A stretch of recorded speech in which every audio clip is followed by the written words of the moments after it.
സഭാപ്രസംഗകൻ 12-ാം അധ്യായം 1 മുതൽ 14 വരെയുള്ള വചനങ്ങൾ. ഒന്നിലും സന്തോഷം തോന്നുന്നില്ല എന്ന് നീ പറയുന്ന ദുർദിനങ്ങളും വർഷങ്ങളും ആഗമിക്കും മുമ്പ് യൗവനകാലത്ത് സൃഷ്ടാവിനെ സ്മരിക്കുക. സൂര്യനും പ്രകാശവും ചന്ദ്രനും നക്ഷത്രങ്ങളും ഇരുണ്ടുപോകും. വൃഷ്ടി കഴിഞ്ഞ് മറഞ്ഞ മേഘങ്ങൾ വീണ്ടും വരും. വീട്ടുകാവൽക്കാർ സംഭ്രമിക്കുകയും ശക്തന്മാർ കൂനിപ്പോവുകയും അരയ്ക്കുന്നവർ ആളു കുറവായതിനാൽ വിരമിക്കുകയും കിളിവാതിലിലൂടെ നോക്കുന്നവർ അന്ധരാവുകയും ചെയ്യും. തെരുവിലെ വാതിലുകൾ അടയ്ക്കപ്പെടും. മാവ് പൊടിക്കുന്ന ശബ്ദം മന്ദീഭവിക്കും. പക്ഷിയുടെ ശബ്ദം കേട്ട് മനുഷ്യൻ ഉണർന്നു പോകും. ഗായകന്മാരുടെ ശബ്ദം താഴും. ഉയർന്നു നിൽക്കുന്നതും വഴിയിൽ കാണുന്നതുമെല്ലാം അവർക്ക് ഭീതിജനകമാകും. ബദാം വൃക്ഷം തളിർക്കും. പച്ചക്കുതിര ഇഴയും. ആശ അറ്റുപോകും. മനുഷ്യൻ തൻ്റെ നിത്യഭാവനത്തിലേക്ക് പോവുകയും വിലപിക്കുന്നവർ തെരുവ് വീതികളിലൂടെ നീങ്ങുകയും ചെയ്യും.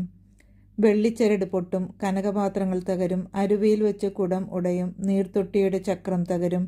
ധൂളി അതിൻ്റെ ഉറവിടമായ മണ്ണിലേക്ക് മടങ്ങും. ആത്മാവ് തൻ്റെ ദാതാവായ ദൈവത്തിലേക്ക് തിരിച്ചു പോവുകയും ചെയ്യും.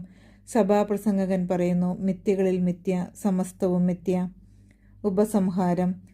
സഭാപ്രസംഗകൻ ജ്ഞാനിയായിരുന്നു. കൂടാതെ അവൻ ആപ്തവചനങ്ങൾ വിവേചിച്ചു പഠിക്കുകയും ക്രമത്തിലടുക്കുകയും ചെയ്തുകൊണ്ട് ജനങ്ങൾക്ക് അറിവ് പകർന്നു. ഇമ്പമുള്ള വാക്കുകൾ കണ്ടുപിടിക്കാൻ സഭാപ്രസംഗകൻ ശ്രമിച്ചിട്ടുണ്ട്.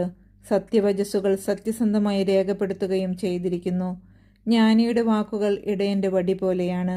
ഇടയന്റെ സമാഹരിക്കപ്പെട്ട സൂക്തങ്ങൾ തറഞ്ഞുകയറിയ ആണികൾ പോലെയാണ്. മകനെ, ഇതിലപ്പുറമുള്ള സകലതിലും നീ മുൻകരുതലുള്ളവനായിരിക്കണം. നിരവധി ഗ്രന്ഥങ്ങൾ നിർമ്മിക്കുക എന്ന് വെച്ചാൽ അതിന് അവസാനമുണ്ടാവുകയില്ല. അധ്യയനം അധികമായാൽ അത് ശരീരത്തെ തളർത്തും. പരിസമാപ്തി ഇതാണ്: എല്ലാം കേട്ടു കഴിഞ്ഞതു തന്നെ. ദയഭയമുള്ളവനായിരിക്കുക. അവിടുത്തെ കൽപ്പനകൾ പാലിക്കുക. മനുഷ്യന്റെ മുഴുവൻ കർത്തവ്യവും ഇതുതന്നെ. നല്ലതോ ചീത്തയോ ആയ ഏതു നിഗൂഢ പ്രവൃത്തിയും ദൈവം നീതിപീഠത്തിന് മുൻപിൽ കൊണ്ടുവരും.